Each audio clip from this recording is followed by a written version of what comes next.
Mis buenos hermanos y hermanas, que se les bendiga.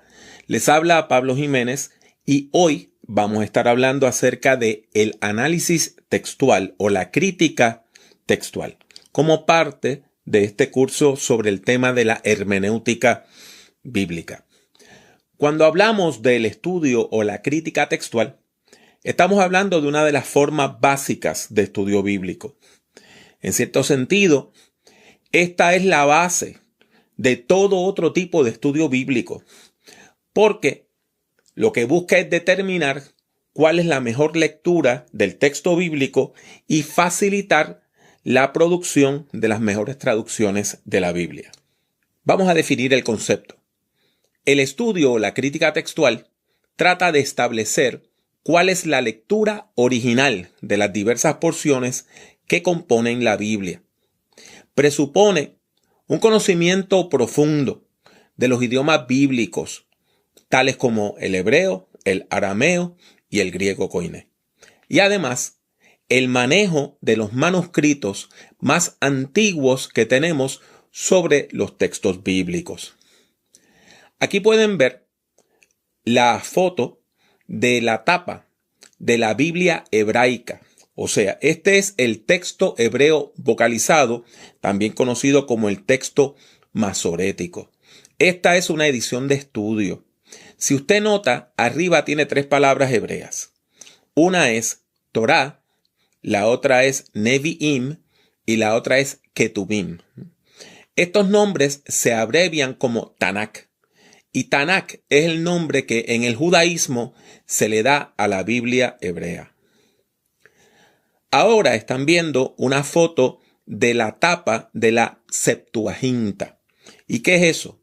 Esa es la traducción al griego de la Biblia hebrea, o sea, de lo que nosotros llamamos el Antiguo Testamento, que incluye no solamente los 39 libros que por lo regular encontramos en las ediciones protestantes de la Biblia, sino que también incluye una serie de libros originalmente escritos en griego.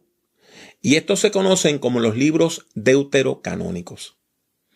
Aquí están viendo la primera página de una edición del Nuevo Testamento greco-español o griego-español.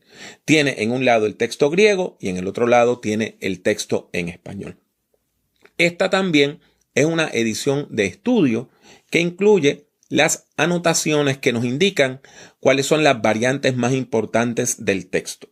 ¿Y qué es eso de variantes? Lo vamos a discutir en unos minutos. ¿Cuál es el propósito del estudio o de la crítica textual? La crítica textual tiene 3 propósitos principales. En primer lugar, reconstruir las lecturas bíblicas originales del texto bíblico. En segundo lugar, establecer cuál ha sido la historia de la transmisión del texto. Y en tercer lugar, procurar que cuando hagamos una traducción tengamos el texto correcto de manera que podamos hacer una traducción correcta.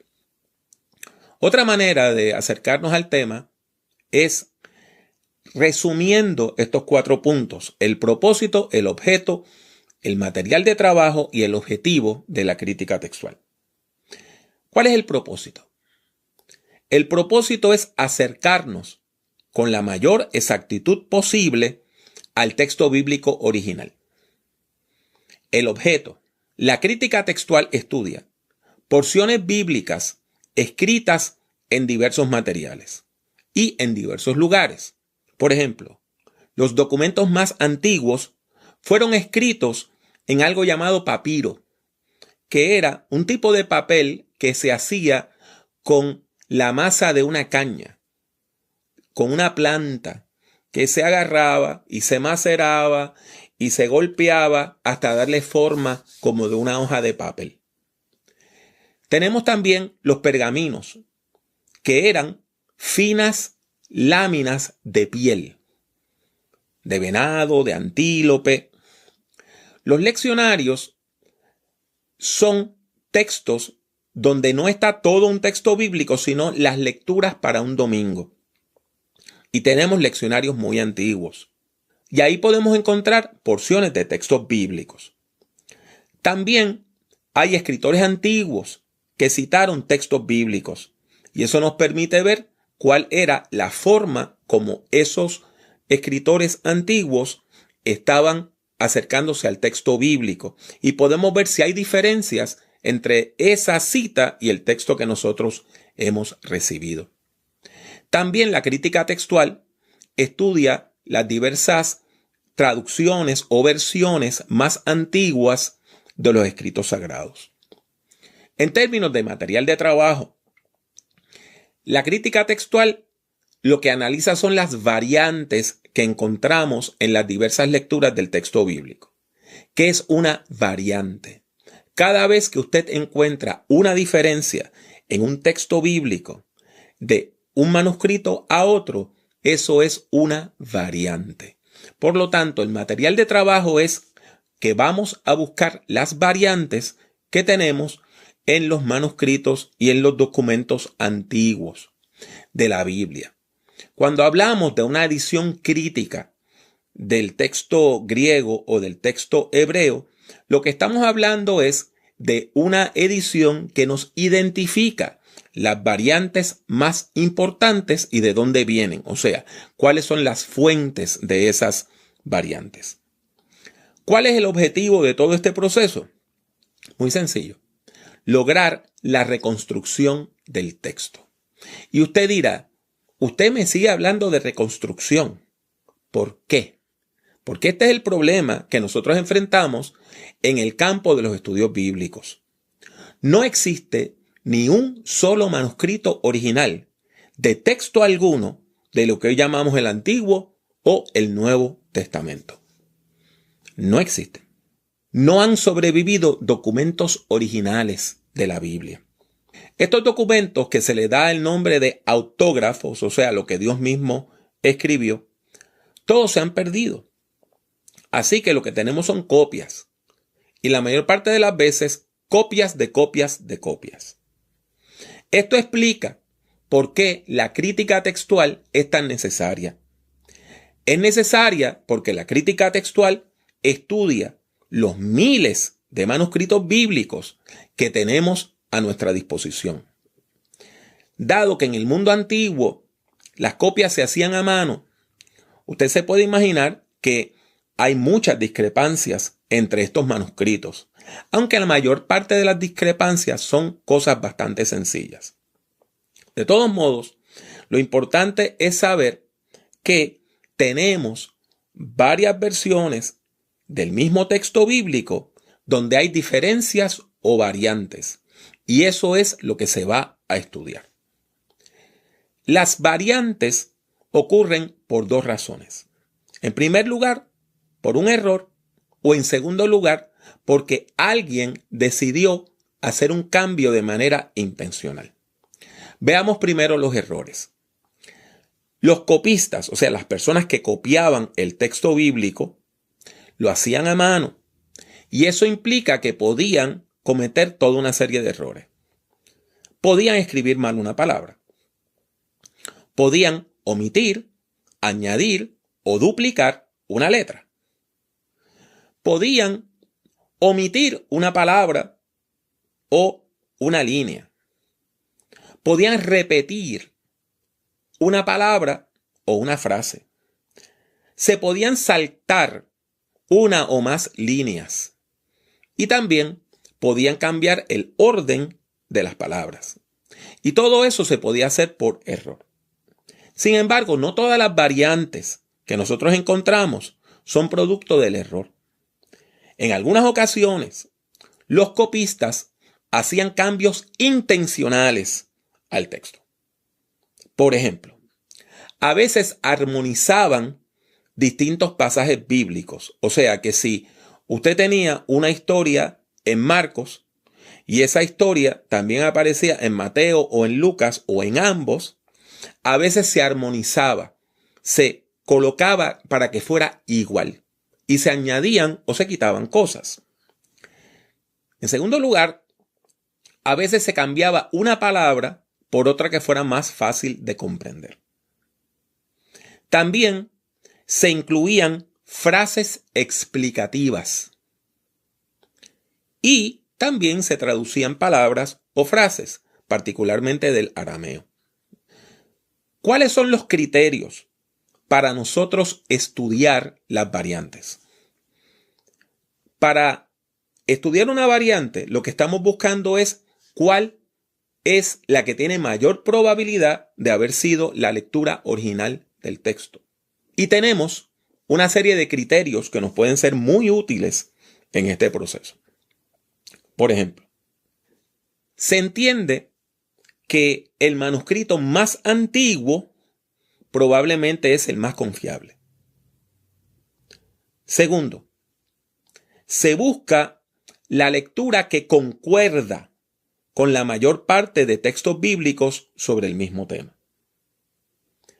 Se escoge la variante más difícil, porque se entiende que una variante difícil es la que puede ser sometida a añadiduras o explicaciones. También, otro criterio importante es que se busca la variante más corta, la lectura más corta, la versión más corta del texto bíblico, entendiendo que es mucho más fácil añadir que quitar a un texto que se considera sagrado.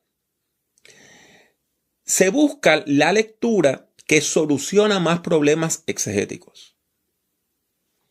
También se busca la lectura que explica todas las otras lecturas.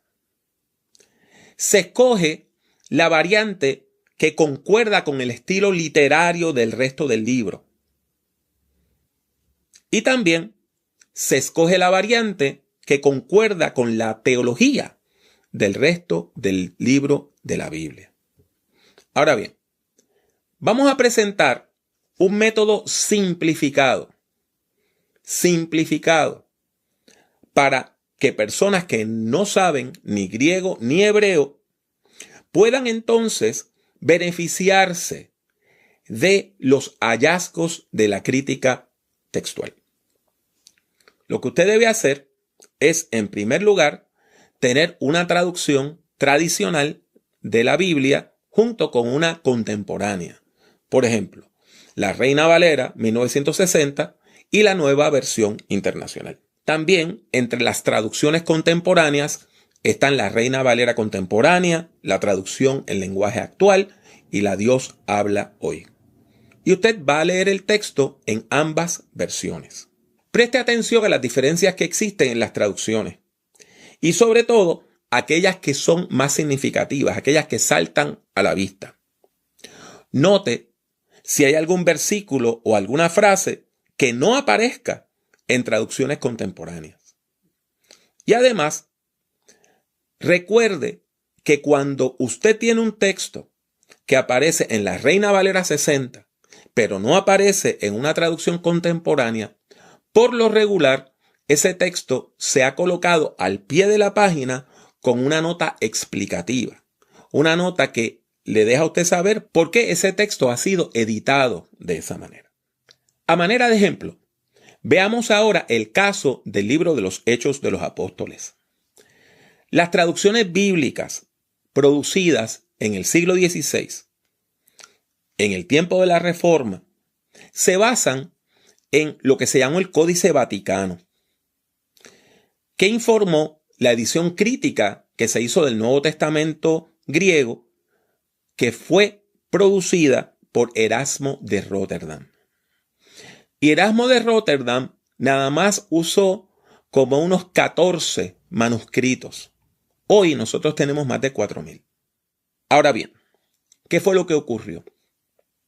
Que a mediados del siglo XIX, para los años 1840 al 1850, un hombre llamado Constantin von Tischendorf encontró un Nuevo Testamento griego muy antiguo, completo, en un monasterio llamado el Monasterio de Santa Catalina, al pie del monte Sinaí, en lo que en aquel momento era Egipto.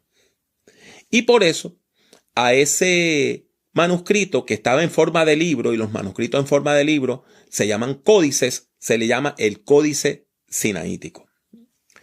Las personas expertas en el campo del estudio bíblico, sobre todo del texto griego, entienden que el Códice Sinaítico es mucho más antiguo y más confiable que el Código Vaticano, que se llama así porque está en la biblioteca del Vaticano en Roma. Por eso, las traducciones modernas de la Biblia no solamente utilizan los códices que se conocían en la Edad Media y en el Renacimiento, como el Códice Vaticano, sino que también se informan de documentos como el Códice Sinaítico. ¿Cuál es el problema? Que el Códice Sinaítico es más corto que el Códice Vaticano. Y cuando digo más corto, no estamos hablando de varios capítulos, sino de varios versículos. La diferencia no es enorme, pero hay una diferencia. Vamos a ver entonces algunos ejemplos. En pantalla, ahora usted tiene Hechos, capítulo 8, versículos del 36 al 38. En la Reina Valera del 1960 dice, y yendo por el camino, llegaron a cierta agua, y dijo el eunuco, aquí hay agua, que impide que yo sea bautizado. Felipe dijo, si crees de todo corazón, bien puedes. Y respondiendo dijo, creo que Jesucristo es el Hijo de Dios. Y mandó parar el carro, y descendieron ambos al agua, Felipe y el eunuco, y le bautizó. Noten que aquí encontramos una frase muy similar a algo que dice el apóstol Pablo en Romanos 10, que si crees en tu corazón que Jesucristo es el Señor y lo confiesas con tu boca, serás salvo. Ahora bien, hoy, cuando leemos una traducción contemporánea como la Nueva Versión Internacional, ¿qué encontramos? Que esa frase que parece una referencia a Romanos 10 ha sido eliminada del texto. O no tanto eliminada, ha sido colocada al pie de la página. Por eso, el texto bíblico de la Nueva Versión Internacional dice, mientras iban por el camino, llegaron a un lugar donde había agua. Y dijo el eunuco, mire usted, aquí hay agua. ¿Qué impide que yo sea bautizado? Entonces mandó parar la carroza y ambos bajaron al agua y Felipe lo bautizó. Dado que el versículo 37 no aparece en el manuscrito más antiguo, las traducciones modernas lo omiten. Lo colocan en una nota al pie de página o a veces en el mismo texto bíblico pero entre corchetes. Como les dije hace un minuto, se entiende que esa frase explicativa fue añadida por algún copista porque entendió que era importante recalcar que para ser bautizado usted tiene que haber confesado a Jesucristo como Señor. Y ahí es que viene la referencia a Romanos 10:9. También encontramos en el capítulo 9 del libro de los Hechos que hay una diferencia. En la lectura del 60 dice, y cayendo en tierra oyó una voz que le decía, Saulo, Saulo, ¿por qué me persigues? Él dijo, ¿quién eres, Señor? Y le dijo, yo soy Jesús a quien tú persigues. Dura cosa te es dar coces contra el aguijón. Ahora, cuando leemos la NVI, la Nueva Versión Internacional, dice, él, hablando de Saulo, cayó al suelo y oyó una voz que le decía, Saulo, Saulo, ¿por qué me persigues? ¿Quién eres, Señor? Preguntó Saulo. Yo soy Jesús a quien tú persigues, contestó la voz. O sea, la frase, dura cosa te es dar coces contra el aguijón, no está en el texto. Y usted se preguntará qué es eso del aguijón. Cuando usted tenía una carreta tirada por caballos, corría el peligro de que si el caballo se asustaba o los caballos se asustaban, empezaran a tirar patadas, o sea, se encabritaran. Pues usted ponía un espolón de metal, usted ponía una punta de metal. De manera que si los caballos empezaban a tirar patadas, se cortaban con ese aguijón, con ese espolón. Lo que Jesús le dice aquí a Saulo es, tú eres como un caballo encabritado tirando patadas y que único se está haciendo daño eres tú mismo. Tú te estás haciendo daño a ti mismo. Ahora bien, la frase dura cosa te es dar cosas contra el aguijón no está en los manuscritos más antiguos que hemos encontrado recientemente. Y por eso las traducciones modernas lo omiten. Y usted dirá, entonces, ¿de dónde sale? Sale de que en todas las versiones esa frase sí está en el momento donde Saulo, ya llamado Pablo, da su testimonio en el capítulo 26, versículo 14 del libro de los Hechos. O sea, que aquí lo que ocurrió fue que un copista armonizó el testimonio que aparece en el capítulo 26 con el testimonio que aparece en el capítulo 9. De esa manera, tenemos un solo texto que es idéntico en ambas versiones. O sea, el copista armonizó ambas lecturas. En conclusión, debemos decir que la crítica textual es una disciplina crucial. Tiene una importancia enorme y debe quedar claro que el estudio de los manuscritos antiguos en los idiomas originales es crucial para la vida y el testimonio y la teología de la Iglesia cristiana. Es sumamente importante. En resumen, el estudio o la crítica textual es de gran importancia porque nos permite determinar la mejor lectura posible del texto bíblico y producir las mejores traducciones posibles de la Biblia. Espero que este vídeo haya sido de bendición para usted, que usted haya aprendido algo y que ahora usted proceda a hacer los ejercicios indicados en clase sobre este tema. Que Dios le bendiga mucho y que Dios le bendiga siempre.